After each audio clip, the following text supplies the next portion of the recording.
Muy bien, jóvenes, reciban un cordial saludo de bienvenida al curso de farmacología.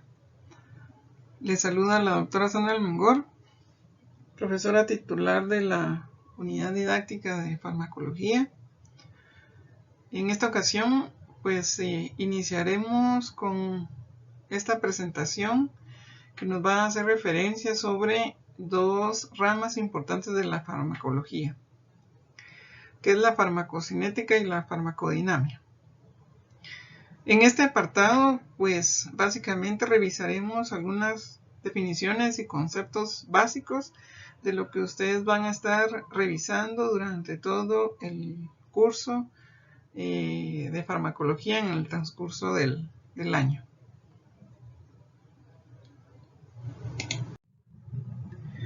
Entonces, podemos ver en este diagrama, donde podríamos decir, resumimos todo el contenido de esta presentación, donde vamos a hablar de cómo estas dos ramas de la farmacología interactúan de tal manera que logremos al final como resultado una respuesta clínica a un tratamiento. Podemos revisar que en el caso de la farmacocinética es aquella que se refiere a todos esos procesos y factores que determinan la cantidad de un fármaco presente en el sitio en el que debe ejercer su efecto biológico en cada momento, a partir de la aplicación del fármaco sobre el organismo vivo. Es todo aquello que vamos a ver de cómo reacciona el organismo enfrente o presente con el fármaco.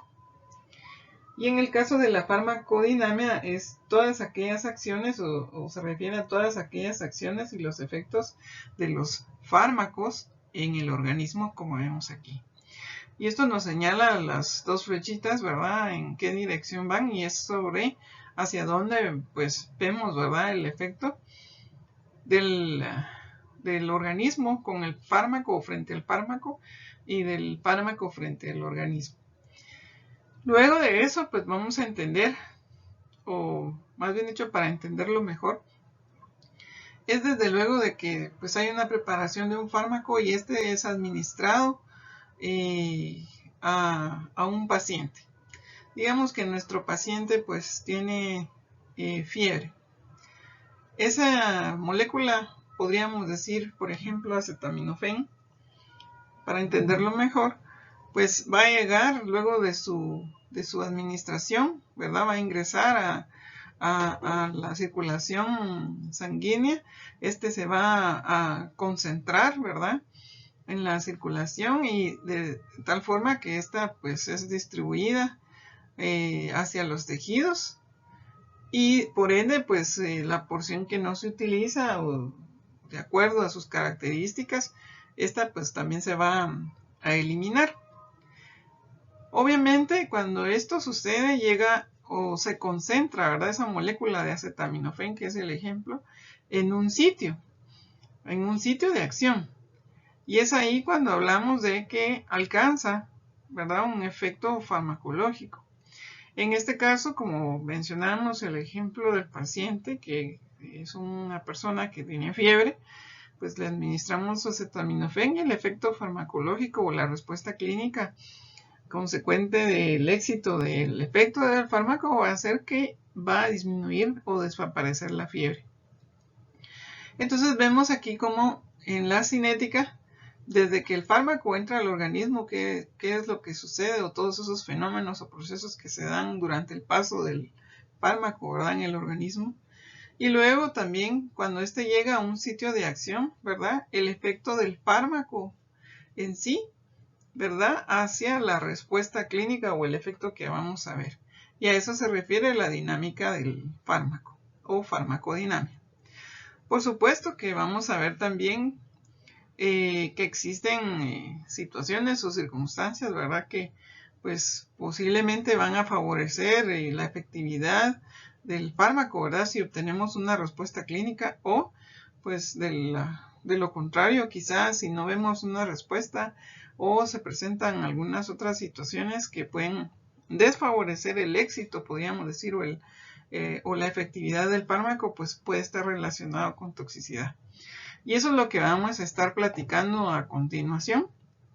Por lo que la idea del diagrama es para que entendamos a grosso modo cómo es que concluimos con todos los procesos en la dinámica y en la cinética de los fármacos. Entonces, como mencionábamos, tenemos que revisar algunas definiciones importantes. Hablamos de farmacología como la ciencia que estudia los fármacos, su historia, propiedades físico-químicas, asociaciones, el cómo actúa el fármaco en el organismo y viceversa. Y estos son los procesos de farmacocinética y farmacodinamia, como se comentó en la diapositiva anterior. ¿Qué es un fármaco? Es una sustancia cuyo uso se realiza con el objetivo de prevenir, tratar o incluso diagnosticar algunas patologías.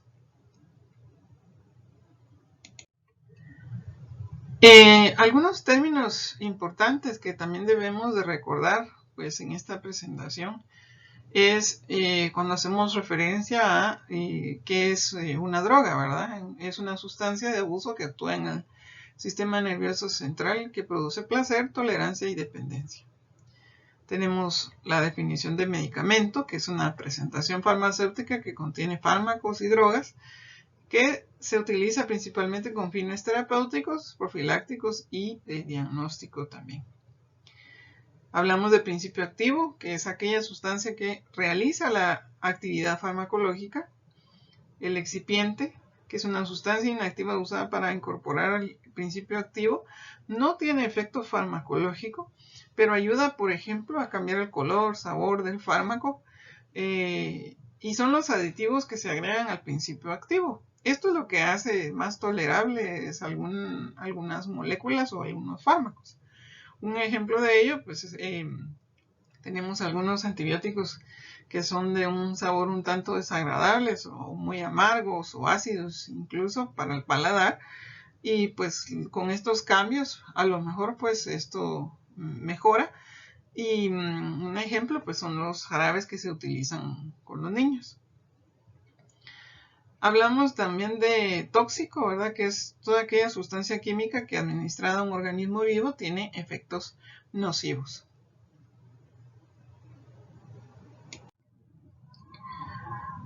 Bueno, hablamos de farmacocinética como aquella que estudia todos los procesos por los que pasa un fármaco en su paso por el organismo, analizando su variación de las concentraciones del fármaco y sus respectivos metabolitos en el organismo.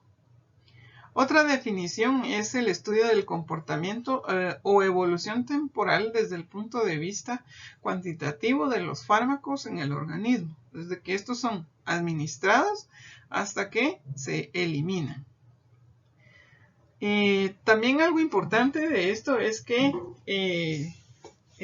además de estos procesos, se dice que conforman algo que se conoce como disposición farmacológica, y son los procesos que determinan la concentración del fármaco que llega a las moléculas efectoras, ¿verdad? Y la palabra, como dice, ¿verdad? Disposición, está dispuesto, ¿verdad? Es como vemos acá en este diagrama que el fármaco, ¿verdad? O la molécula, pues en este caso llega al tracto gastrointestinal, llega a ser metabolizado en el hígado, por ejemplo, a la sangre, y luego pues llega a sus receptores o a sus moléculas efectoras, ¿verdad? Y luego es excretado o eliminado. Todos esos procesos se conocen como disposición farmacológica. ¿Y a qué nos referimos con eso?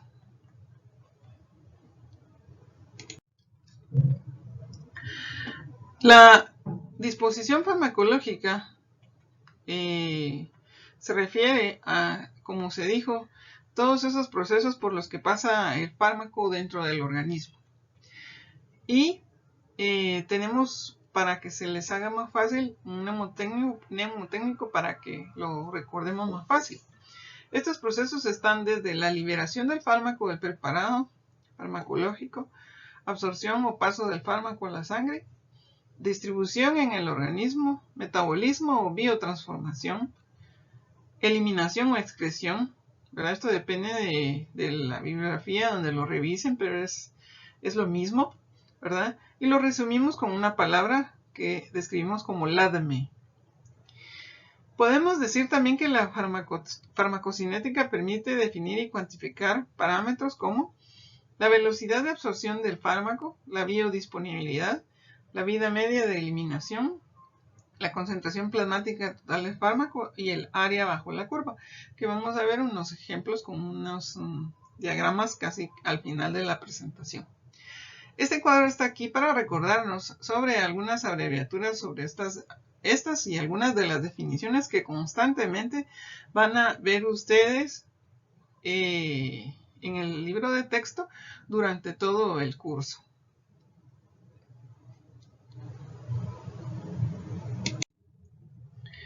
Bien, entonces nos referíamos al LADME, ¿verdad? Que resume la disposición farmacológica.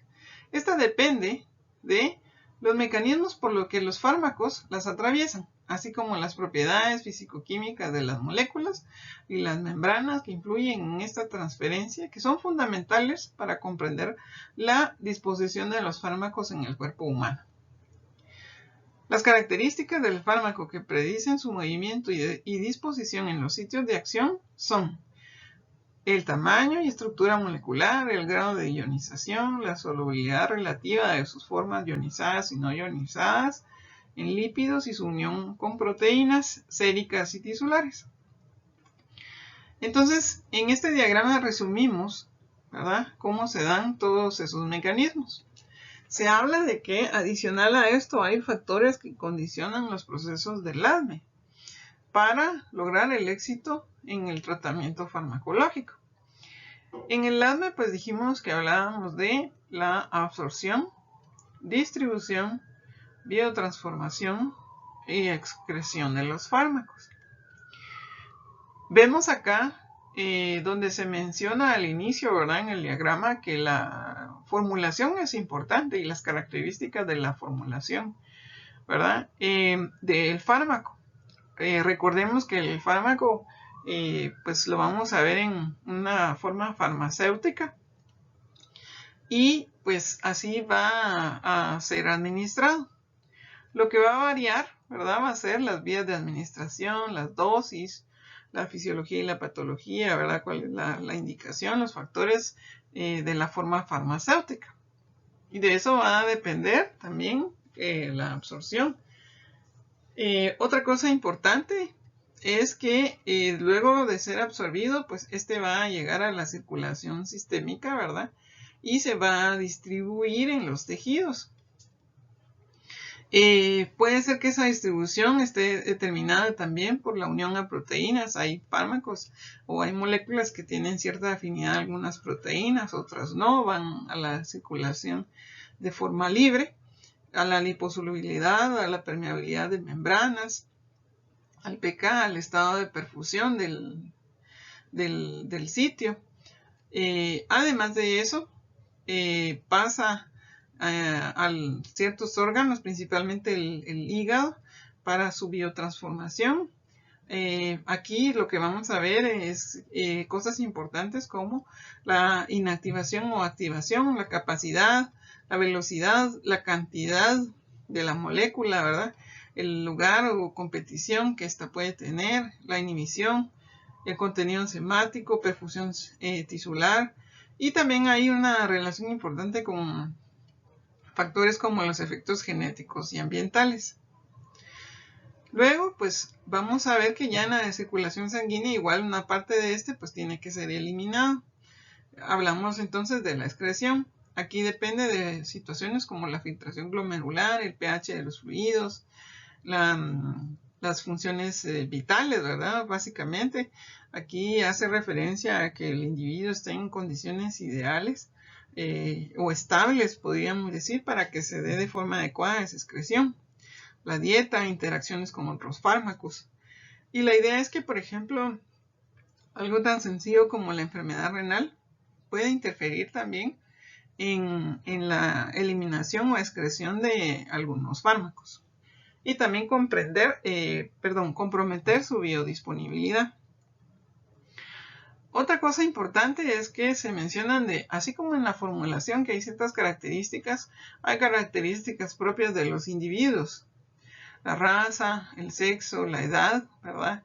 Aquí tenemos un punto importante porque no es lo mismo la dosificación e incluso la administración de algunos fármacos en pacientes recién nacidos, pediátricos o pacientes adultos mayores. El peso corporal, también hay muchos fármacos que pues también su administración a razón del peso corporal, la superficie corporal. Hablamos del pH de la orina, la dieta, las patologías, la genética, ¿verdad?, de ese individuo, el estado nutricional, enfermedades, el embarazo, por ejemplo. El embarazo es también importante, puesto que sabemos que algunos fármacos pueden ser benéficos durante el embarazo y otros no, por su efecto teratogénico. Y luego, pues también hablamos ya cuando llega a la circulación sistémica, si todos estos procesos se dan de forma adecuada, pues obviamente pues se busca alcanzar un efecto farmacológico. Entonces aquí tenemos dos diagramas bien sencillos, pero lo que tratan de explicar es que la forma farmacéutica llega a la circulación sanguínea, ¿verdad? Y esta pues se tiene que distribuir y eliminarse, que es lo que vemos aquí en esta gráfica. Sin embargo, pues algunas moléculas para que alcancen su efecto, pues deben de su administración, ¿verdad?, llegar a la dosis máxima, podríamos decir, o la dosis necesaria para alcanzar un efecto. Entonces, aquí se habla de que los efectos farmacológicos están en relación con la dosis respuesta, la interacción del fármaco receptor, la concentración en biofase, competición, sinergismo, la cronofarmacología, el margen terapéutico, en fin, son una serie de eventos, ¿verdad?, que están estrechamente ligados para lograr el éxito del efecto farmacológico o lograr el efecto farmacológico, y el éxito de este pues es lograr un efecto clínico. Pensemos que en el ejemplo del paciente en la diapositiva de introducción era un paciente que tenía dolor, entonces veríamos nosotros una carita toda triste o con fases de dolor, y ven aquí ya el efecto clínico del paciente sin dolor, pues es un paciente que va a estar sonriente o aliviado, ¿verdad? Entonces los efectos clínicos parten también de un efecto placebo en algunos casos, precisión en el diagnóstico y evaluación clínica de enfermedades concomitantes, y también hay una estrecha relación con los factores ambientales. Aquí podemos resumir entonces cómo es que todos esos mecanismos se van dando, ¿verdad?, paso a paso, de cómo la formulación o el fármaco va a ingresar a los tejidos, ¿verdad?, hasta que este es eliminado. Y luego, pues ya de forma aunada a eso, ¿verdad?, es que alcance un efecto farmacológico en la circulación sistémica o desde la circulación sistémica hasta un efecto clínico.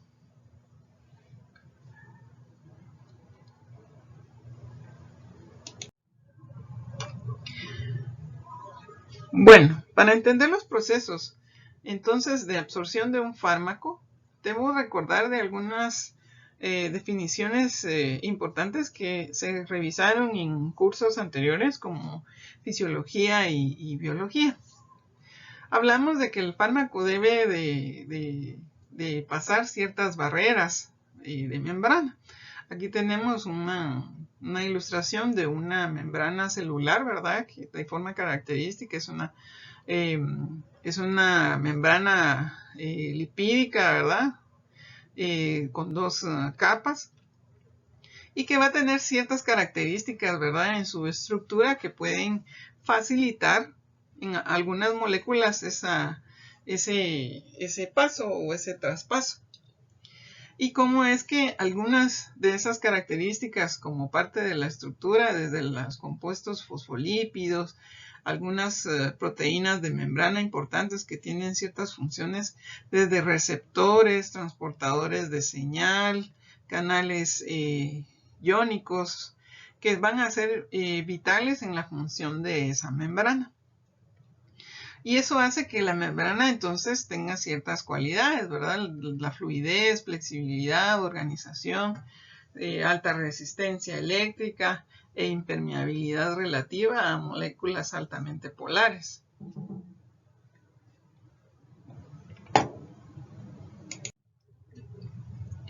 Entonces, otra cosa importante en la cinética de los fármacos es de forma característica cómo se encuentran en los ambientes tanto adentro como afuera, ¿verdad?, de la membrana. Aquí hablamos del efecto del pH sobre la absorción de los fármacos.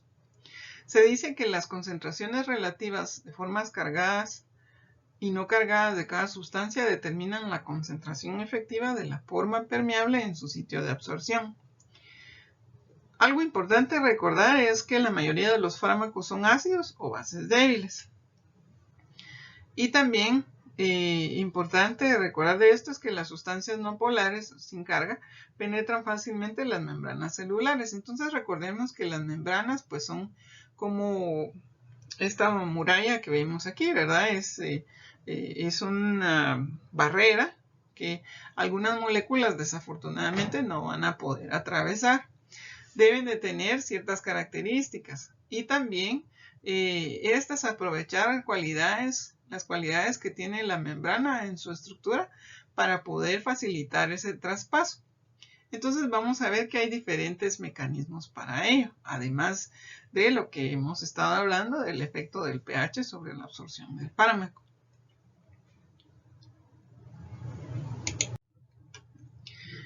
Entonces, pues revisamos que muchos fármacos, como se comentó, son ácidos o bases débiles en su forma ionizada y no ionizada. Hay que recordar que entre los ionizables están los ácidos carboxílicos y los grupos amino, que pueden ser primarios, secundarios, terciarios. Las aminas cuaternarias tienen una carga positiva permanente. La distribución a través de la membrana de un electrolito débil está influenciada por su pK y el gradiente de pH a través de la membrana. Entonces, para la proporción del fármaco no ionizado al ionizado en algún pH puede calcularse a partir de una ecuación que es la de Henderson-Hasselbalch, que es la que tenemos aquí. Y también está la del pK. Y el pK pues se refiere a una constante de disociación ácida del fármaco. Este es el pH al cual la mitad de las moléculas del fármaco, que puede ser electrolito débil, ácido o base, están en su forma ionizada.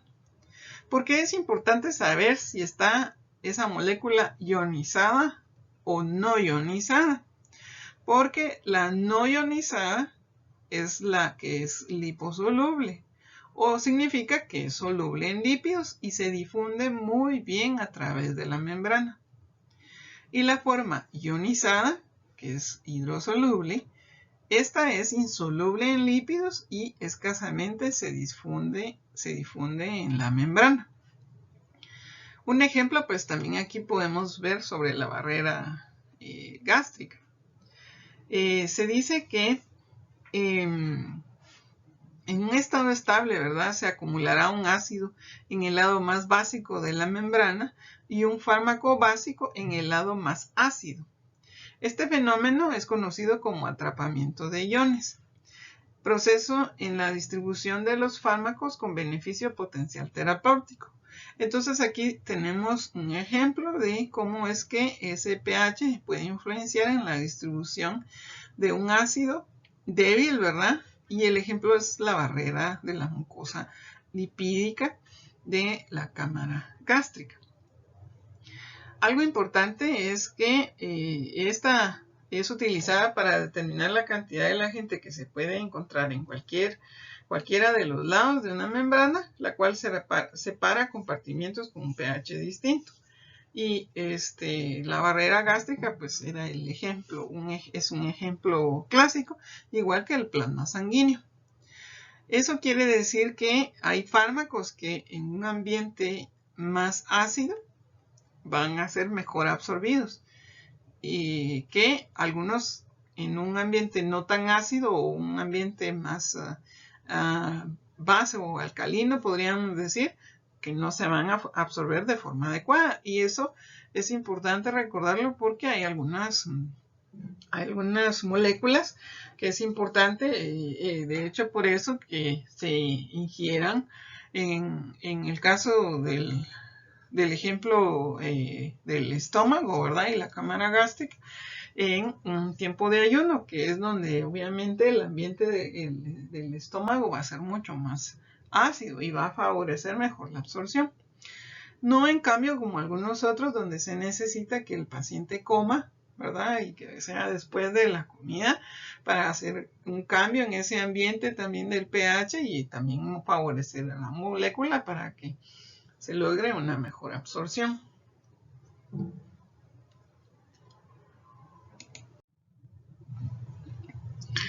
Entonces, vamos a revisar ahora sobre los modos de penetración y de transporte.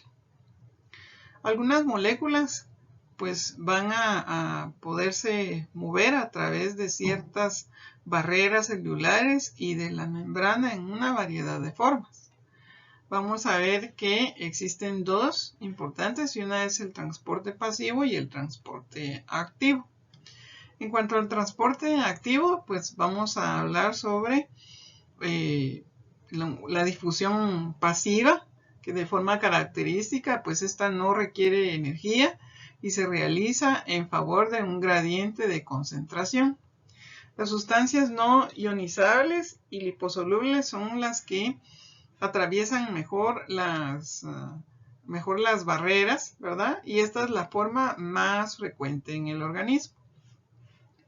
Está también la difusión facilitada. No depende de la energía y la sustancia se une a otra molécula transportadora y ocurre a favor de un gradiente, ocurre a mayor velocidad y es un mecanismo selectivo y saturable. Aquí vamos a ver que tienen que ver mucho algunos transportadores humanos. Hablamos también de un transporte paracelular también y este pues se da principalmente a nivel de los vasos. En cuanto al otro tipo de transporte que es el activo, pues de forma característica a diferencia del pasivo, este pues sí requiere de energía, ¿verdad? Este sí va en contra de un gradiente, saturabilidad, selectividad, ¿verdad? Y por la inhibición competitiva de ciertos compuestos. Vamos a ver que este se divide en primario y secundario. El primario, pues aquí vamos a ver que se van a dar transportadores ABC, o es por medio de estos transportadores ABC. También aquí vamos a encontrar que las glucoproteínas P y algunas hormonas también actúan en de esta forma. Está la bomba de sodio, potasio, ATPasa también, ¿verdad? Que puede estar en el primario y en el secundario pues se habla de cotransportadores SLC. Aquí lo que vamos a ver es que existen antiportadores y sinportadores. Del sinportador pues de forma característica vamos a ver que estos se van en una sola dirección, muy parecido al de difusión pasiva. Estos diferentes mecanismos, podríamos decir, son de forma característica cómo es que algunas moléculas van a actuar o va a hacer su mecanismo de acción, podríamos decir así, para que ustedes se vayan familiarizando de cómo es que van a actuar algunos de estos fármacos que van a aprender ustedes más adelante.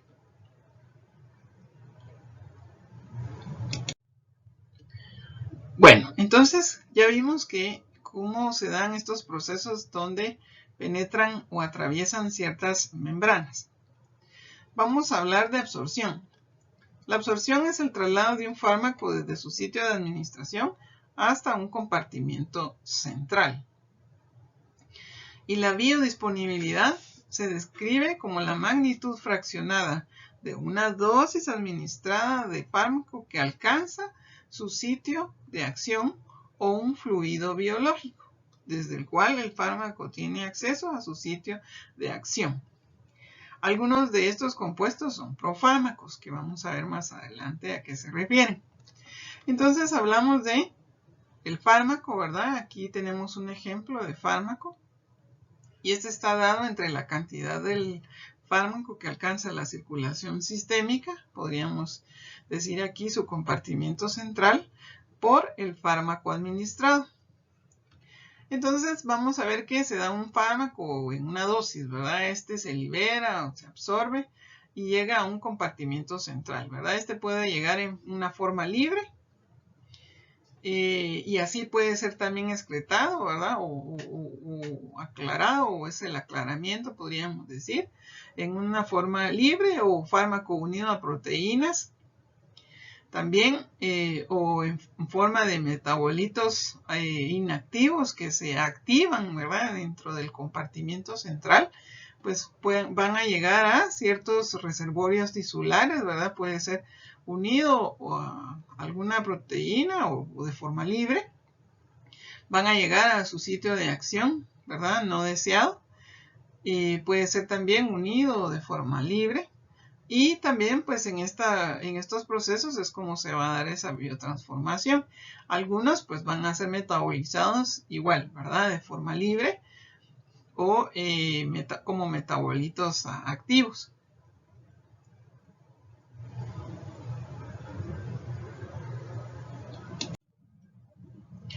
Entonces, debemos de reiterar que en la disposición de los fármacos, recordar de algunas definiciones que se han estado comentando.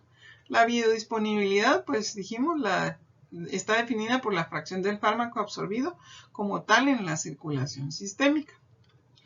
El volumen de distribución es la medida del espacio aparente en el cuerpo disponible para contener el fármaco con función de cuánto se administra contra lo que se encuentra en la circulación sistémica. El aclaramiento o depuración es una medida de la eficiencia del cuerpo para eliminar el fármaco de la circulación sistémica, y el tiempo de vida de eliminación es una medida de la velocidad de eliminación del fármaco de la circulación sistémica.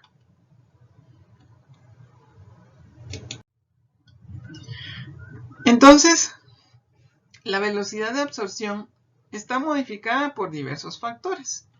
Hay algunos de estos factores que son propios del fármaco y otros que son propios del sitio de la absorción. En este escenario, pues vamos a ver que la concentración del fármaco o la dosis, ¿verdad? Esto abarca desde el tamaño molecular, por ejemplo, a menor tamaño o a mayor tamaño, pues de forma característica puede ser que pues pueda traspasar muy fácil esas barreras o membranas, ¿verdad? Está la liposolubilidad, hablamos de si está en un estado iónico o ionizado o no ionizado, ¿verdad? La presencia o ausencia de transportadores activos y la velocidad de absorción, eso también tiene que ver mucho cuando en la membrana se necesita de estos mecanismos de transporte, como se mencionó en una de las diapositivas anteriores. En los principios del sitio de absorción, que también son factores que pueden modificar la absorción, está la superficie y sitio de absorción, la irrigación del tejido, el pH del sitio de absorción, el espesor de la membrana, el tiempo de contacto con la superficie de absorción, la vía de administración, ¿verdad? Por eso vamos a aprender un poco sobre las diferentes vías de administración, y de hecho la práctica del laboratorio número 1 está en relación a entender qué pasa con esos diferentes procesos en cuanto a la vía de administración. También hay factores que van a modificar la biodisponibilidad. En este caso, pues recordamos nosotros que la forma farmacéutica puede ser diferente, ¿verdad? En una molécula. Vamos a ver que hay tabletas, cápsulas, está en suspensión, ¿verdad? O jarabe, supositorio o es inyectado. Entonces, la biodisponibilidad va a estar influenciada por el metabolismo hepático de primer paso. Este es cuando se absorbe el fármaco desde el tubo digestivo, ¿verdad? pasa a la circulación portal antes de llegar a la circulación sistémica, ¿verdad? También está la solubilidad del fármaco. Este es cuando un fármaco, para que sea absorbido más fácilmente, ha de ser relativamente hidrofóbico, conservando, eso sí, un grado de solubilidad en soluciones acuosas. Entonces tiene que ver mucho por la forma, ¿verdad?, de presentación de la molécula o del fármaco, para que sea más o menos soluble. Está la inestabilidad química también, que es una propiedad físico-química de un fármaco. Este ejemplo que nos señala acá es la insulina, ¿verdad? Que la insulina no resiste el actuar en enzimas del tubo digestivo, ni su ambiente es degradada fácilmente, así que la biodisponibilidad del fármaco va a ser escasa o nula, ¿verdad? Porque se va a degradar. Entonces es aquí donde vamos a ver las diferencias en cuanto a la forma de administración o la vía de administración.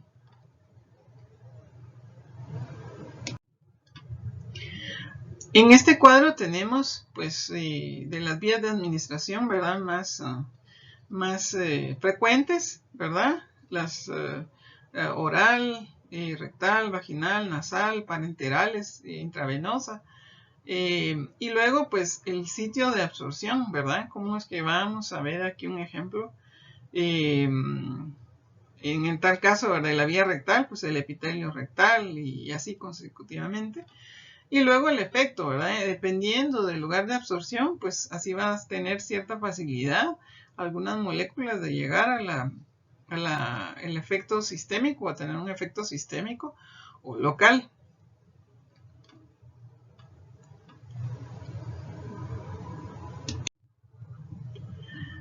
Entonces, tenemos que recordar de nuevo, ¿verdad?, algunas definiciones, ¿verdad? En cuanto a biodisponibilidad, también se habla de bioequivalencia.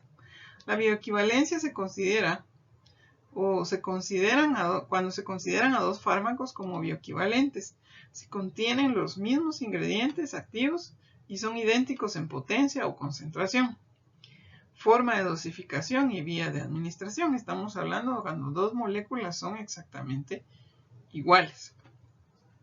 También se habla de otro término que es la equivalencia terapéutica. Hablamos de eficacia y seguridad de dos fármacos cuando son semejantes. Esto tiene que ver cuando nosotros escuchamos sobre, por ejemplo, una molécula original. Hablamos de la ciproxina de Bayer, ¿verdad?, que se considera como la molécula original de la ciprofloxacina, y que existen en el mercado muchas copias o genéricos. ¿Será que estas tienen la misma cualidad de la molécula original en cuanto a su efecto, su potencia, su concentración, su dosificación y la vía de administración? Sí, y esto es, o esto quiere decir que es una molécula bioequivalente.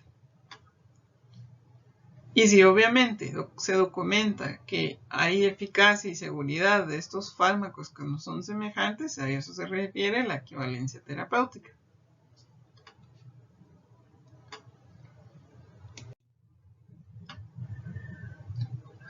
Muy bien, entonces vamos a recordar de nuevo algunas cosas que platicamos sobre distribución. La distribución del fármaco, dijimos, es un proceso de la cinética de los fármacos, de cuando éste es transportado por la sangre desde un lugar de absorción hasta el órgano diana, o donde ejecutará o ejercerá su acción. Las moléculas del fármaco pueden unirse a proteínas plasmáticas, ¿verdad?, como la albúmina, que es una de las principales transportadoras. También puede darse situaciones donde estas compiten con otros fármacos o sustancias por estas proteínas, por unirse a estas proteínas. Claro, no solo la albúmina está como transportadora, hay otras proteínas de menos tamaño, como glucoproteínas, lipoproteínas o proteínas específicas. Aquí lo que tenemos que entender es como cuando se habló en ese diagrama de compartimiento central, es que va a haber una porción del fármaco que va a estar unido a proteínas. Otra porción puede ser que esté en una forma libre, ¿verdad? puede estar unido o no a proteínas. O puede ser que sí esté unido, ¿verdad? Y que pues de acuerdo a su concentración en algún momento, ¿verdad? O a la cantidad de proteínas que estén saturadas o unidas, ¿verdad? Por ese fármaco o esa molécula, pues va a dar una respuesta tóxica. Esto va a depender de la cantidad de proteínas, de la ocupación previa o de la afinidad tóxico a la tóxico-proteína. Por eso también tenemos que recordar que la velocidad, el grado de distribución en los distintos tejidos y el paso de los fármacos a través de distintas barreras depende de múltiples factores y ya algunos de estos pues se han estado comentando. Aquí va a depender de las propiedades físico-químicas del fármaco, la afinidad que va a tener el fármaco por estas proteínas, las interacciones de estos, el flujo sanguíneo, el tejido, los factores patológicos como la inflamación, la existencia de barreras especiales como la placentaria o la hematoencefálica, ¿verdad? Hay moléculas que van a pasar fácilmente estas barreras y hay otras que no. El tamaño de los órganos, la solubilidad del fármaco en el tejido y la unión del fármaco a macromoléculas del órgano.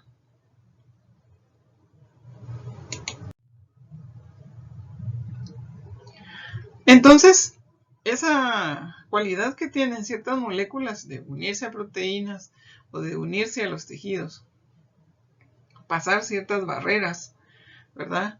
O llegar a ciertos tejidos como hueso, tejido adiposo, que puede ser como depósito en algunas ocasiones. La barrera placentaria, como se comentó, puede conferir a los fármacos también algo que se conoce como redistribución. Y aquí la característica de esto es que esto es independiente del metabolismo, ¿verdad? Vamos a ver aquí en el ejemplo, como está en su libro, de que se administró, ¿verdad? Un anestésico barbitúrico acá, que es el tiopental, y vemos cómo en estas curvas, luego de cierto tiempo de administrada la dosis intravenosa, pues se distribuye en ciertos tejidos. Vamos a ver acá en la sangre, vean ustedes este pico a nivel de hepático, ¿verdad? Que tiene una forma ascendente y luego esta empieza a descender a nivel del músculo esquelético, ¿verdad? Y luego en el tejido adiposo, ¿verdad? Que se ve como en forma ascendente. También está la proporción del fármaco como es eliminado. Entonces vamos a ver que los sitios donde se concentra, ¿verdad? O se acumula, pues es independiente del metabolismo, porque según el metabolismo, pues va a llegar acá luego de los 120 minutos, pues a ser eliminado. Sin embargo, vamos a ver que en ciertos tejidos es diferente. Y esto tiene que ver mucho con la cualidad que tienen algunas moléculas, ¿verdad? De ser independientes del metabolismo, ¿verdad? Para poderse eliminar. Entonces, debemos aprender eso para tener cuidado, ¿verdad? En el caso de que se dé un escenario parecido al ejemplo.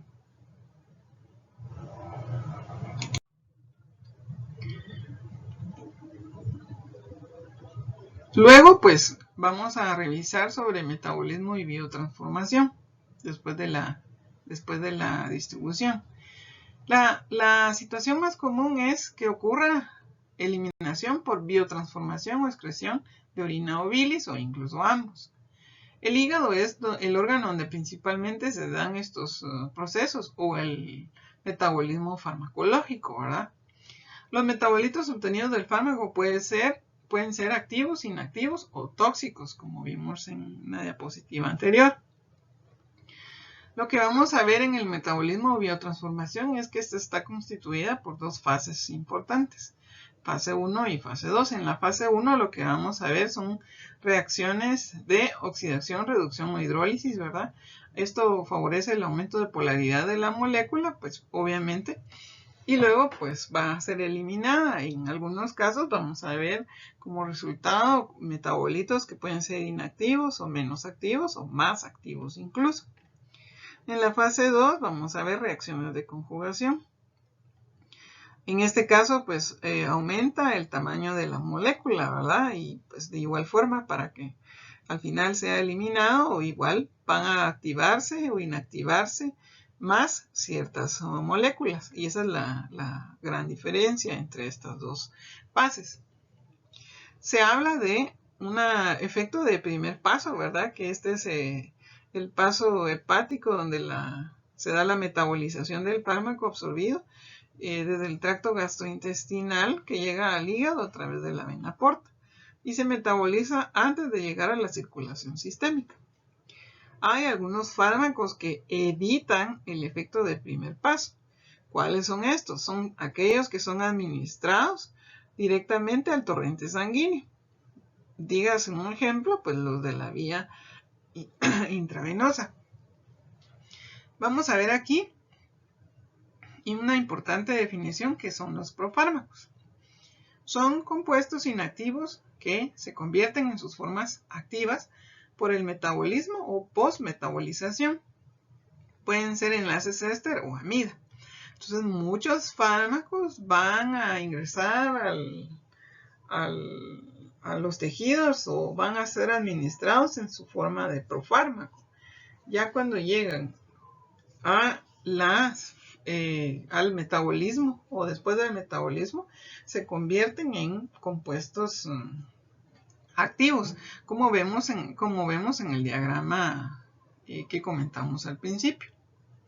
Lo que tenemos que recordar es que a qué se refiere el término de profármacos, ¿verdad? Que son estos compuestos o metabolitos que están en su forma inactiva. Bien, entonces ya comentamos, ¿verdad?, qué es lo que se da en esos procesos de la biotransformación, ¿verdad? Ya más o menos comentamos a qué se refiere cada uno, ¿verdad? Y pues de nuevo recordar que en fase 1 hablamos de oxidación, reducción, hidrólisis y en la fase 2 todos aquellos de conjugación. Es importante recordar, como decía en la diapositiva anterior, que algunos fármacos van a obviar esta fase, ¿verdad? O pueden obviar esta fase. Va a depender mucho de la vía de administración, como comentábamos en el caso del ejemplo de la administración de fármacos por vía intravenosa.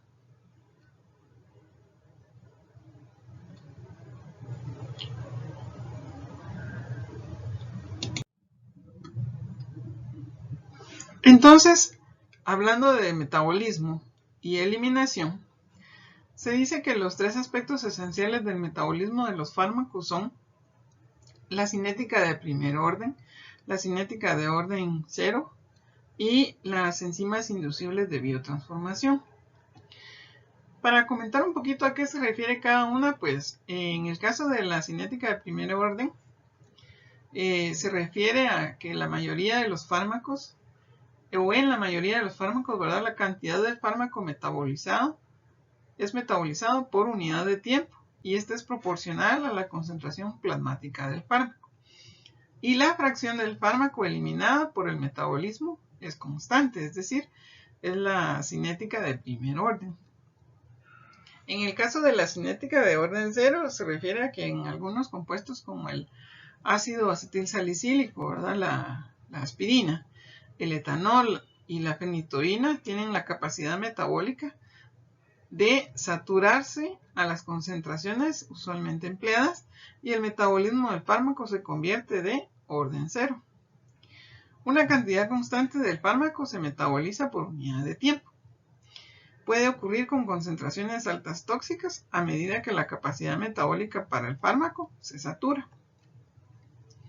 Así que así es como se ve las concentraciones altas que pueden presentarse como toxicidad. Y están las enzimas inducibles de biotransformación. Estas son aquellas que metabolizan y son de medio amplio espectro con variaciones genéticas. Los fármacos que son sustratos en común para una enzima que los metaboliza pueden interferir con el metabolismo de cada uno o puede inducir o incrementar el metabolismo de sí mismos u otros fármacos. Esto es un aspecto importante que se va a estar comentando también en la clase de farmacogenética y farmacogenómica, ¿verdad? Porque vamos a ver cómo es que el metabolismo de ciertos fármacos o que tienen interacción con ciertos fármacos entre sí, ¿verdad? Y que pueden incrementar su metabolismo, ¿verdad? Inducirlo o incrementarlo.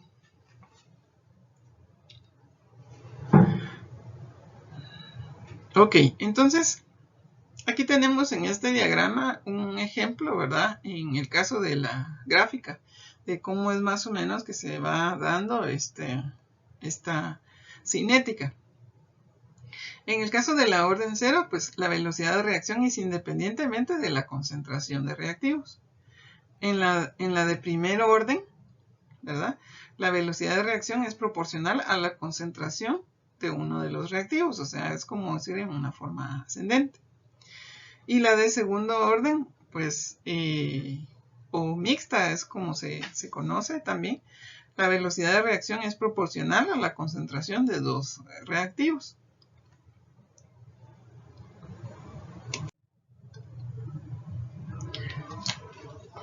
Existen factores que pueden modificar el metabolismo de un fármaco. Algunos ya se han comentado, ¿verdad? Desde fisiológico, la edad del sexo, patologías que afectan el hígado. Es bien importante que nosotros sepamos en un paciente si tiene una buena función hepática, una buena función renal, que también vamos a ver más adelante, para saber si esto puede afectar o influir en el metabolismo de ciertos fármacos. También se habla de que se habla de un inhibidor o de un inductor, ¿verdad? El inhibidor es la sustancia o fármaco que reduce el metabolismo de otro, aumentando su concentración, pudiendo llegar a niveles tóxicos.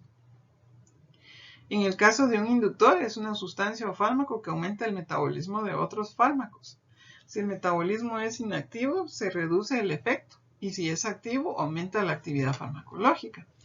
Aquí un ejemplo de estos, pues podemos hablar de aquí el etanol, por ejemplo, con la rifampicina, o el tabaco con el fenobarbital.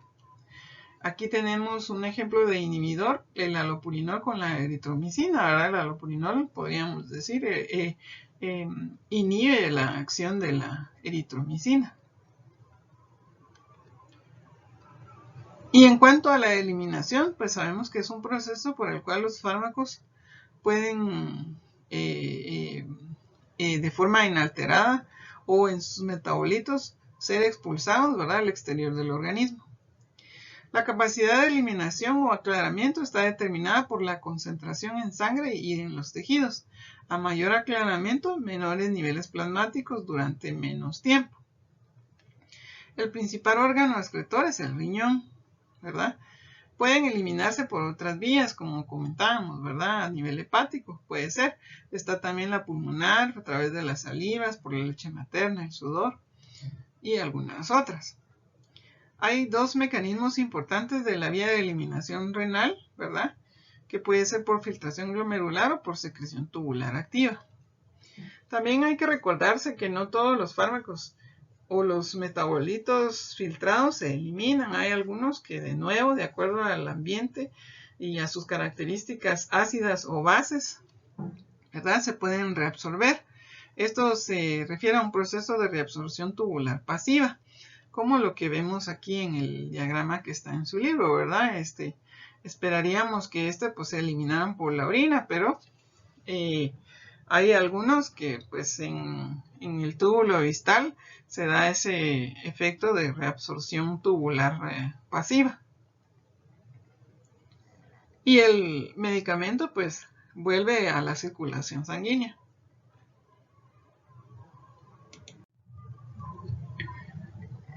Entonces, en la excreción renal vemos que hay factores que pueden afectarla, ¿verdad? Y están factores como la edad, los procesos patológicos, dijimos, la insuficiencia renal o aquellos que modifican el flujo sanguíneo renal. Entonces, en uno de los diagramas donde explicábamos todos los procesos del ADME, dijimos que en la excreción los signos vitales o la estabilidad, ¿verdad?, del paciente es importante, porque si es un paciente que está deshidratado, por ejemplo, el flujo renal va a estar alterado, va a estar comprometido. También la modificación del pH de la orina, el ambiente del pH en la orina a nivel del glomérulo puede comprometer también la excreción de ciertos metabolitos. Otras vías de eliminación, como se mencionaron, ¿verdad? Desde heces, bilis, saliva, etcétera, etcétera, pues también son importantes de identificarlos en un menor porcentaje, claro está, pero que también pueden ser vías de eliminación. Entonces, ¿por qué es importante entender todos estos procesos del ADME o de la cinética de los fármacos? Porque estos pues buscan un efecto farmacológico, ¿verdad? O que se dé un efecto farmacológico que resulta o puede ser el efecto clínico deseado o un efecto adverso o tóxico en algún momento. Se habla de la farmacocinética clínica que intenta proporcionar una relación cuantitativa entre la dosis y el efecto, y un marco de trabajo dentro del cual interpretar las mediciones de la concentración de los fármacos en los fluidos biológicos y su ajuste a través de cambios en la dosificación para el beneficio del paciente. Nosotros, en base a todos esos procesos, constantemente estamos haciendo esto, modificando, ¿verdad? La terapia puede ser en dosis, puede ser en frecuencia, puede ser en forma farmacéutica, ¿verdad? En su forma farmacéutica. O se utiliza por vía oral, se utiliza por vía parenteral o por vía cutánea, etcétera, etcétera. Y todos estos procesos es con tal o la finalidad de poder alcanzar un efecto farmacológico o el efecto clínico deseado, ¿verdad? Y evitar, ¿verdad?, algún efecto adverso o tóxico. Sin embargo, debemos de entender que todas las terapias o todos los fármacos en algún momento, en alguna terapia, pues van a tener obviamente un tiempo de acción. Debemos entender que algunos de forma característica, pues para que se dé su efecto, ¿verdad?, necesita obviamente un tiempo de acción. Como vemos aquí en este diagrama, que la idea de colocarlo acá es para poder explicar cómo es que analizamos todos estos procesos. Entonces, hablamos de que hay una administración de un fármaco, y aquí en la curva vemos que el inicio del efecto, ¿verdad?, va en un ascenso de acuerdo a la dosis administrada. Puede ser que de acuerdo a las características que tenga, la duración de la acción va a alcanzar una concentración media, ¿verdad?, en algún momento de acuerdo a la duración de la acción que tiene esta molécula, o en tiempo y en minutos. Y luego de alcanzar ese pico máximo, se habla de su efecto pico, ¿verdad?, va a venir en descenso. Esto es la duración de la acción, ¿verdad? Sin embargo, aquí se habla de que si esta curva pues debe de mantenerse por abajo de esa concentración máxima y debe de estar por arriba de una concentración mínima para poderlo entender en el máximo y en el mínimo. Ese margen que hay en estos dos puntos es a lo que se refiere como ventana terapéutica. La idea es que nosotros pues mantengamos con todos estos cambios y ajustes que se logre en el fármaco mantener esa ventana terapéutica sin comprometer al paciente o al individuo, ¿verdad?, que con la administración, la dosis, la vía de administración, características de la molécula, etcétera, etcétera, pues nosotros lleguemos a esto, ¿verdad? ¿Por qué? Porque aquí aumenta el riesgo de que se dé un efecto adverso o tóxico, sobre todo si se va por arriba de la curva. Y también puede ser que no se logre el efecto deseado, si obviamente luego de su administración yo lo que veo es de que en lugar de alcanzar este efecto pico, ¿verdad?, pues obviamente no se da de tal manera. ¿Por qué? Pues a lo mejor se da una dosis inadecuada o la forma de administración no es la adecuada y por eso no se alcanza este efecto pico y se queda pues por debajo de la curva. ¿Y qué sucede? pues el efecto del medicamento va a estar comprometido. Dependiendo de la vía de administración, pues vamos a ver si la absorción va a ser más rápida o más lenta, ¿verdad? De acuerdo a las dosis, ¿verdad? Si se va a mantener una dosis, ¿verdad? Prolongada. O si es en una dosis inadecuada, pues aquí se alcanza, ¿verdad? El efecto deseado, podríamos decir, pero vean, desciende de una forma más rápida, ¿verdad? Entonces se elimina más rápido. ¿Será que se logra un efecto deseado acá? Pues posiblemente no. Entonces es así como todos estos procesos, ¿verdad? En su libro están explicados a través de ciertas fórmulas, ¿verdad? Y a esto se refiere también el por qué recordarnos de cierta terminología, de vida media, de concentración máxima, concentración mínima, la concentración media del fármaco, etcétera, etcétera. Y esto es para lo que nosotros en una forma gráfica pues lo interpretamos.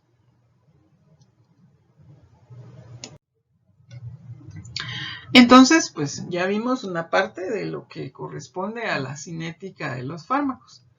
Vimos, ¿verdad?, el fármaco, cómo va su paso a través del organismo, a través del ADME, ¿verdad?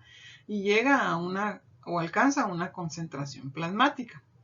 Al alcanzar esa concentración plasmática es porque obviamente se busca que llegue a un sitio de acción, ¿verdad?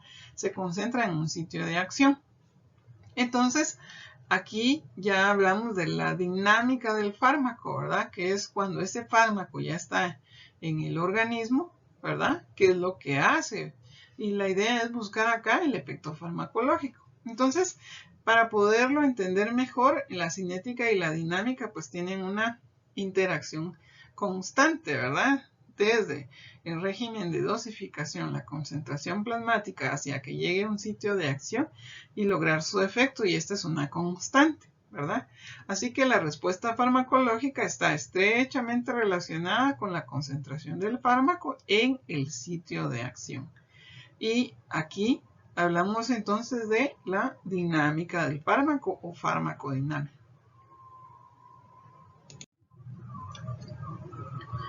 Por definición, entonces, farmacodinamia se refiere al estudio de los efectos bioquímicos, celulares y fisiológicos de los fármacos y sus mecanismos de acción.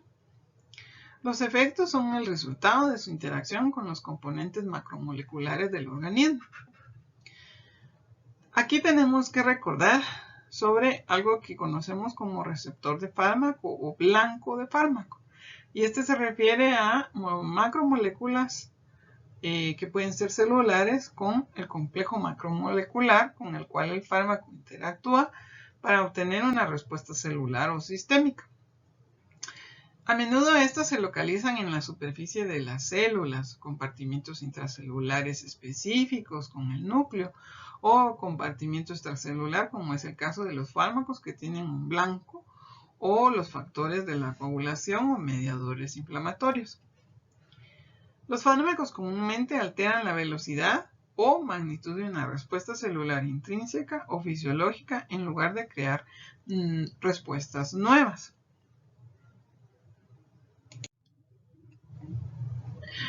También tenemos que recordar que muchos fármacos interactúan con aceptores. Por ejemplo, la albúmina sérica, ¿verdad? Como se comentó, algunas moléculas tienen la característica de que se unen, ¿verdad? O son afines a estas proteínas. Estas entidades que no causan ningún cambio directo en la respuesta bioquímica o fisiológica de la función que tiene la albúmina, por supuesto, ¿verdad? Pero que pueden llegar a alterar la farmacocinética de un fármaco, eso sí. O sea que la función específica que tiene la albúmina, por ejemplo, no va a ser modificada. Sin embargo, el fármaco que requiere de unirse a la albúmina para ser transportado, por ejemplo, si no está en una suficiente cantidad, como hablábamos, como patologías donde el paciente tiene enfermedad hepática, sí va a alterar la cinética de un fármaco. Un gran porcentaje de los nuevos medicamentos aprobados en los últimos años son los biológicos, terapéuticos, ¿verdad? Aquí están incluidas las enzimas genéticamente modificadas y los anticuerpos monoclonales. Esto tenemos que recordarlo porque hoy en día, pues, esto va a ser la terapia del futuro. Algunos otros conceptos, como se ha estado mencionando, pues comentábamos en uno de los diagramas anteriores sobre concentración mínima eficaz, ¿verdad? Concentración mínima tóxica, índice terapéutico, periodo de latencia, intensidad del efecto, duración de la acción, la ventana terapéutica, ¿verdad? Como veíamos en el ejemplo, que son importantes términos que debemos de recordar constantemente. ¿Por qué? Porque cuando se habla de grupos farmacológicos específicos, principalmente pues analgésicos, antibióticos, etcétera, etcétera, vamos a ver que esto tiene una relación muy importante en cuanto a el uso, ¿verdad? Y las situaciones especiales a considerar en cada uno de ellos.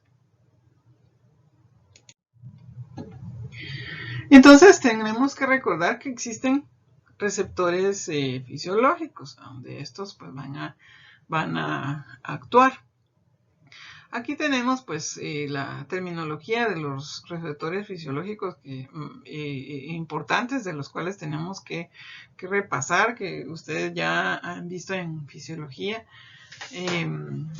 Y no es más que recordar, ¿verdad?, a qué se refiere cada uno de ellos. Es un agonista primario, alostérico, alotrópico, a qué se refiere un antagonista, un agonista parcial, un agonista inverso, ¿verdad? Aquellos que son antagonistas competitivos, por ejemplo. Así que esta terminología, pues debemos de repasarla de nuevo. También en cuanto a la interacción fármaco-receptor, pues de algunas cualidades que se deben de mencionar de estos receptores, que son, por ejemplo, aquellos que son afines, que tienen actividad intrínseca, acción farmacológica, el efecto farmacológico de nuevo, ¿verdad? La potencia y la tolerancia, y que en relación a la tolerancia, ¿verdad? La pérdida del efecto tras la administración de dosis repetidas puede dar lugar a la taquifilaxia si ésta se desarrolla de forma rápida. Estos son términos que, como les decía, de forma constante van a estar ustedes encontrándolos en su libro de texto, ¿verdad? Entonces debemos de familiarizarlos con ellos. Algo importante es recordar que existen familias estructurales y funcionales de los receptores fisiológicos. Los receptores de moléculas reguladoras fisiológicas se pueden asignar en familias funcionales que comparten estructuras moleculares comunes y mecanismos bioquímicos, incluso. Los receptores con ejemplos de sus ligandos fisiológicos, sistemas de traducción de señales, fármacos que afectan estos sistemas. Aquí resumimos pues algunas de estas familias, ¿verdad? Aquellos que se relacionan a canales iónicos activados por ligandos, receptores acoplados a proteínas G, receptores ligados a sinasa o receptores nucleares, ¿verdad? Donde vamos a ver que su característica en cuanto a su acción está relacionada acá a cambios de polarización, aquí a alteración en la excitabilidad, aquí es por medio de segundos mensajeros, fosforilación, ¿verdad? Aquí siempre también fosforilación de proteínas y transcripción de proteínas o síntesis de proteínas. Acá en los nucleares, pues transcripción de genes, ¿verdad? Y síntesis de nuevas proteínas que al final pues van a dar un efecto celular o un cambio a nivel celular.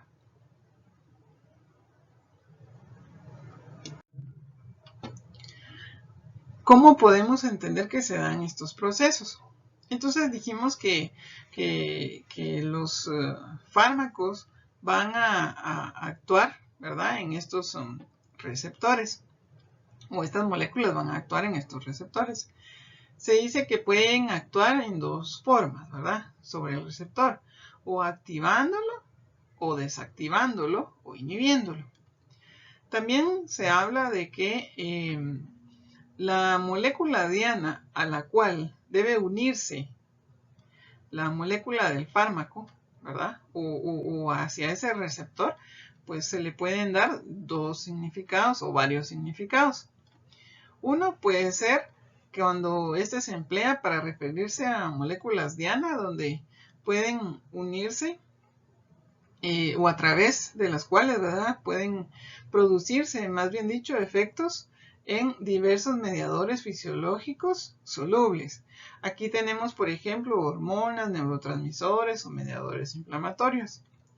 Otro es que cuando producen efectos en moléculas encargadas de reconocer, responder señales químicas endógenas. Por ejemplo, tenemos la adrenalina o un estímulo a un receptor beta-adrenérgico, donde su unión da como resultado que se produzca un aumento de la frecuencia cardíaca.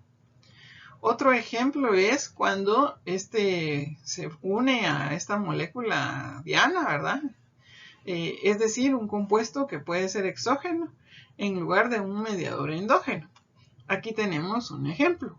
Aquellos receptores, por ejemplo, un receptor beta-adrenérgico, ¿verdad? Con la adrenalina. Enzimas, como la enzima reductasa del hidrofolato, en el caso del metotrexate, proteínas transportadoras, en los receptores de lipoproteínas de baja densidad, que es el caso de las estatinas, o algunos anestésicos locales, ¿verdad?, que se unen a los canales de sodio sensibles a voltaje, ¿verdad? Y los receptores son canales iónicos. Y es así como va a dar su acción o su efecto. Entonces, se resume aquí cuáles son esos mecanismos de acción que van a caracterizar algunos grupos farmacológicos, como vamos a estar viendo durante el curso. La idea es entender que estos procesos, ¿verdad?, de los receptores y la unión de estos a estas moléculas diana, ¿verdad?, va a ser desde luego porque activan o porque inhiben, ¿verdad? Y así, de acuerdo a la función que tenga esa molécula diana y su unión a mediadores fisiológicos o a responder a señales o a señales químicas endógenas o a que se conviertan en compuestos exógenos mediadores de endógeno, por ejemplo, pues que va a caracterizar a cada uno de los grupos farmacológicos.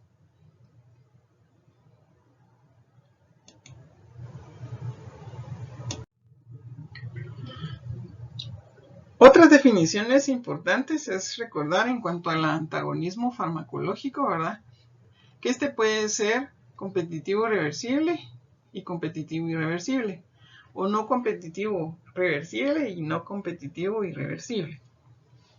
Actualmente se utilizan los términos de alotópico, sintópico, ¿verdad?, o de no equilibrio, que puede ser competitivo irreversible. Esto tiene que ver mucho como algunas de las cosas que se comentaron en la diapositiva anterior, porque van a ver algunas moléculas o fármacos, ¿verdad?, que van a actuar de forma antagónica. Otros, pues, de forma agonista, ¿verdad?, que como tenemos acá un ejemplo, ¿verdad? En el caso de las benzodiazepinas, pues tienen un efecto agonista. Sin embargo, pues usamos para revertir el efecto de las benzodiazepinas una molécula que puede bloquear el efecto agonista y así obviamente revertirlo, por decirlo así, para entenderlo de una manera sencilla, el efecto benzodiazepínico. Y así vamos a encontrar que existen otros compuestos farmacológicos, ¿verdad?, como antagonistas del GABA también, que estos pues pueden potencializar el efecto inhibitorio del ácido aminobutírico o GABA en las neuronas del sistema nervioso y en los receptores de las benzodiazepinas, ¿verdad? Estamos hablando aquí de un mismo receptor. Entonces, van a haber muchos fármacos que van a actuar a través de estos mecanismos.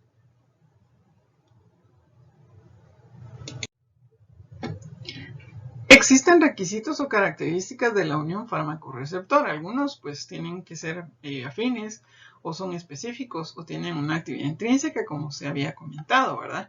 Aquí lo que tenemos que recordar es que la afinidad de un fármaco por su receptor, como su actividad intrínseca, están determinados por su estructura química también, de forma característica. Vamos a ver que los tipos, van a haber tipos de fármacos para un mismo receptor y entonces, dependiendo de cuál va a ser el receptor, puede hacer que pueda tener una acción agonista, antagonista o agonista parcial, ¿verdad? Y esto puede hacer que la molécula sea más afín o específica o que tenga una actividad intrínseca. Un ejemplo muy claro de eso, pues van a ser algunos los medicamentos que tienen acción en los receptores adrenérgicos, ¿verdad? Y eso lo van a ver ustedes más detallado en su clase de adrenoreceptores.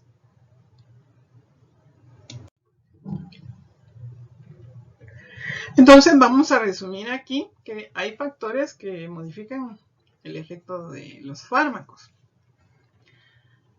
Dijimos que tiene que ver que para lograr un efecto, pues vamos a ver cómo estos interactúan de forma constante desde la fármacos farmacocinéticos que ya comentamos, ¿verdad?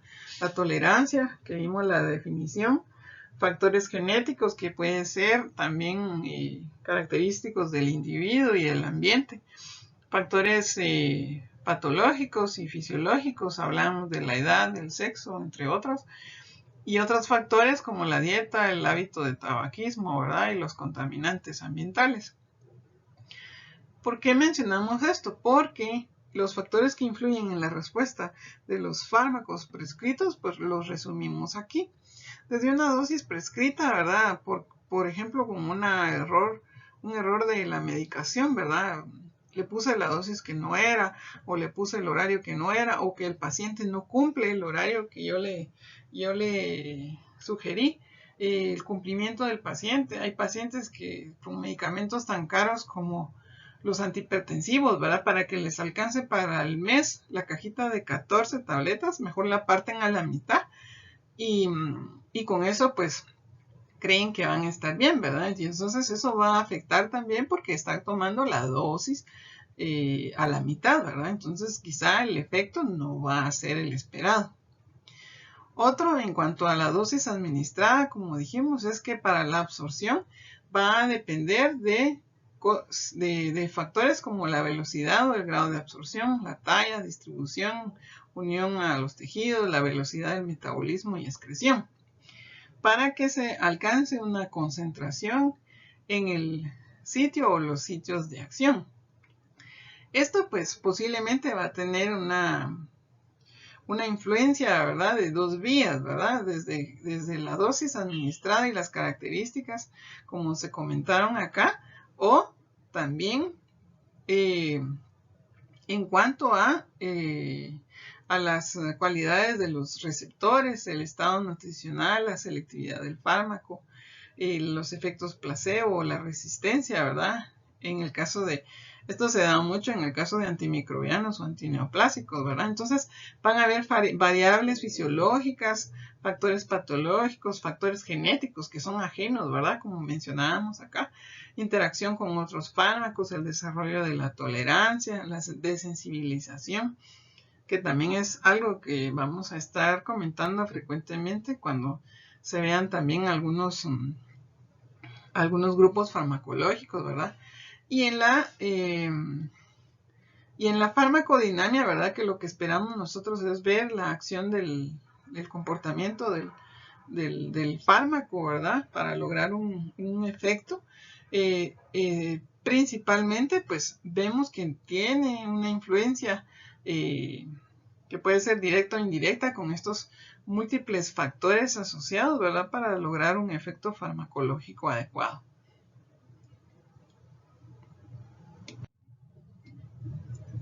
Entonces veíamos en una de las gráficas, ¿verdad? Donde tratábamos de explicar algunas de las definiciones importantes en cuanto a lo que nosotros esperamos lograr, ¿verdad? Desde la cinética del fármaco hasta la dinámica del fármaco en el organismo. Hablábamos de estos términos de la concentración máxima segura, ¿verdad? La concentración mínima, la ventana terapéutica, si se recuerdan, donde alcanza un efecto, ¿verdad? Esto pues es importante recordarlo porque pues tratamos de nosotros de constantemente modificar, ajustar, podríamos decir, los fármacos y sus usos de tal manera que nosotros logremos pues un efecto farmacológico, ¿verdad? Y que sea lo menos nocivo y lo menos dañino para el paciente.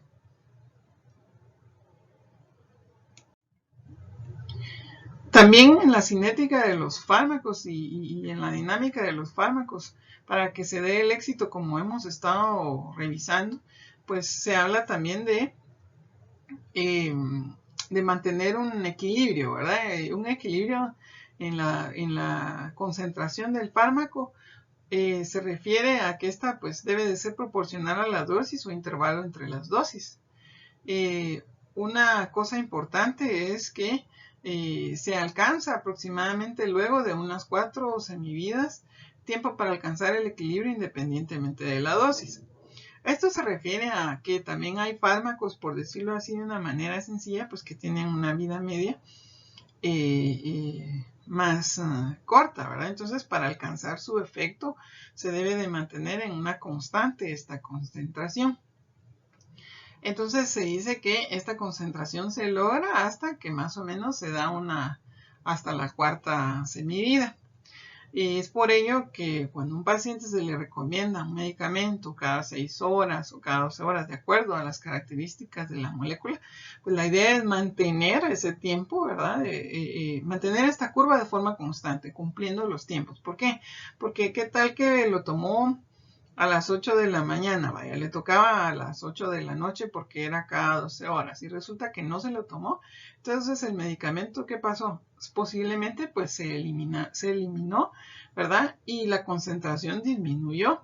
Y esas fluctuaciones pues en algún momento pueden llegar a afectar, ¿verdad? La efectividad del fármaco. ¿Por qué? Porque otra vez necesita alcanzarse una concentración o una estabilización en la concentración o equilibrio en la concentración para que se mantenga su efecto. Entonces, debemos de respetar eso, ¿verdad? Hay pacientes que le dicen a uno, fíjese que no me lo tomé en la mañana, me la voy a tomar a mediodía, pero a las 2 de la tarde me toca la otra dosis. No, pues entonces tenemos que tener cuidado con eso, en indicarle a los pacientes de forma correcta cómo debe de ser esa dosificación, pero eso tiene una razón fisiológica, ¿verdad? Es una razón farmacológica, podríamos decir, para que lo comprendamos mejor. Todo de una forma sencilla del por qué se trata de insistir en eso, ¿verdad? Entonces, esto pues hace que entendamos, ¿verdad? Que esas fluctuaciones que pueden ser proporcionales al intervalo entre dosis o semividas, ¿verdad? O son amortiguadas por la absorción lenta, pero eso dijimos que tiene que ver con otras características, otros factores, pero que eso también debemos de comprenderlos, ¿verdad? Para entender cómo se dan todos estos procesos. En cuanto a la curva dosis-respuesta, pues en algunos casos la dosis depende del peso corporal del sujeto.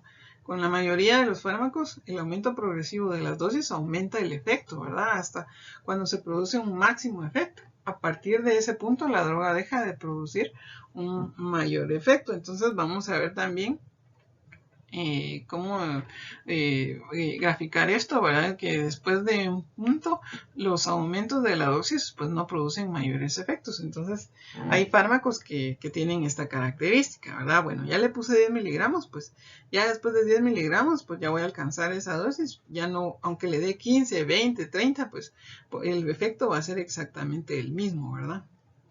Otros donde la curva dosis-respuesta para el efecto analgésico, como en el caso de la morfina, pues va a tener un margen. Aquí debo de tener cuidado porque, por ejemplo, si yo debo de tener cuidado, ¿por qué? Porque si yo me paso de la dosis, ¿verdad? Y administro más de lo que le puedo administrar, a lo mejor lo que voy a ver yo son efectos tóxicos, ¿verdad? O efectos no deseados. En este caso, si es morfina, un efecto depresivo de la morfina sobre la circulación, sobre la respiración, perdón, y pues entonces voy a ver un efecto no deseado. Entonces, aquí sí entiendo de que a mayor dosis, pues mayor efecto, ¿verdad? Entonces sí tengo que también entender y en el estudio de cada uno de los grupos farmacológicos vamos a ver que tienen estas diferentes características que debemos de saber y debemos de identificar, ¿verdad? Y entender sobre todo, pues para saber cuál va a ser el fármaco ideal para utilizar en ese paciente en específico. Bueno, aquí tenemos otras formas en cómo estas curvas dosis-respuesta también se pueden presentar, ¿verdad? Esto en su libro está descrito en diferentes fórmulas, ¿verdad? Sí es necesario que lo leamos, lo revisemos, pero lo más importante para nosotros es entenderlo y esa es la idea de explicarles con estos diagramas de una manera más sencilla. Bien, entonces de mi parte agradecerles su atención y si hay dudas de los temas revisados, tanto de cinética y de dinámica de los fármacos, pues pueden abocar las dudas oportunamente a la plataforma o con su profesor docente.